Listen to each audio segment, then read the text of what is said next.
Good morning, everybody, and TGIF. Okay, so you're a little kid. You're 3, 4, 5, 6, 7 years old. You've been traumatized. Now what? Well, for me, if I recall, and I do mostly, my trauma started was there at 3. I got hit by a car at 5, so I'm building up insecurities in my life. I'm taking on, oh, wow, I'm not going to tell you what my trauma was at 3. That's between me and my therapist, but I felt like it was my fault somehow because, mom and dad were mad at each other. And I thought if I was a better kid, that wouldn't happen. We take on guilt that it just doesn't belong to us. 5 years old, I get hit by a car. That's definitely my fault because my mom told me to come across the road and I was on the wrong side. I was supposed to be riding my bike and boom, I got hit. And going to the hospital is traumatic. And then people played it down because I would tell that story later and they'd say, "Oh, you were only there for a minute." And I go, "Not in my head, I wasn't." At any rate, 12 years old. Let's fast forward a little bit. I got through, I didn't really go to kindergarten. I got through first, second, third, fourth, fifth. And on the outside, you would say that's a normal kid. I had crushes on little girls. I would and I was a good student because that's where the over excelling comes. I was a straight A student all the way through seventh grade, I think. Uh, and there's a reason for that they dropped. But anyway, so I get through 12 years old. My point is, I didn't fit. I didn't feel like I fit. I was good when I was playing Little League, I was good when I was playing football. Anything that got me in the mix of something where I thought I could do well at, I felt good. When I got home, I was a big brother, and that was kind of tough because you felt responsible. It was just, anyway, 12 years old. Now, let me back up a little bit. Before that, my dad would give me sips of beer, right? My aunt would let me drink a little this and that, but never enough to feel the effect, right?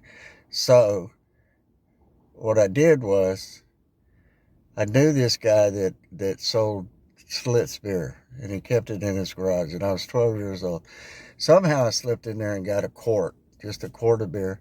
I sat, if you know where Edgebrook and 45 are, a little bit down Edgebrook, it used to be a field, and I sat in that field and I drank 32 ounces of beer by myself. And I don't remember feeling drunk. I remember feeling okay. I remember feeling like I'm normal now. I can do this. And then it wore off. Fast forward 43 years. I'm 43 years old. I enter the Helping Up mission in Baltimore, strung out on heroin and everything else. You get really quickly. I started drinking at 12, had a needle in my arm by 14, all trying to escape being me. I didn't want to feel what I had to feel. I didn't want to deal with what was ever going on in my head, which again, I go back to was complete chaos. Uh, I talked to so many clients that so I'd ask them, "How was your childhood?" "Oh, it was a good childhood." Till you start talking to them, then the headlines get unburied. Uh, and then it doesn't take long to get to where you're just trying to figure out one reason to keep going every day. You wake up in the morning, within 45 seconds in my head, reality just boom. And you got to figure out, why on earth would you want to take another breath? Why on earth would you keep going? And then after that 30, 45 seconds, your mind starts going to, how am I going to get another shot? How am I going to get another drink? How am I going to get another pill? Whatever it is, it's every day is the same struggle. It is an existence you're not living anymore.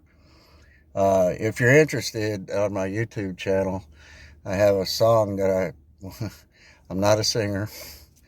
I didn't sing it, thank God, but I did write a song and it got published, and it's called Another Day, and it's on my YouTube channel if you want to check it out. But it really describes waking up every day as a alcoholic, addict, whatever you want to call it. So we'll pick this up some more. I appreciate the comments I'm getting. If you need any help, reach out to me and I will give you contact information. Truth be told, this is God's world. We're all God's people and we're all in this together. So let's help each other out, right? Y'all have a great day. God bless you all. God is good all the time, and all the time, God is good. Peace.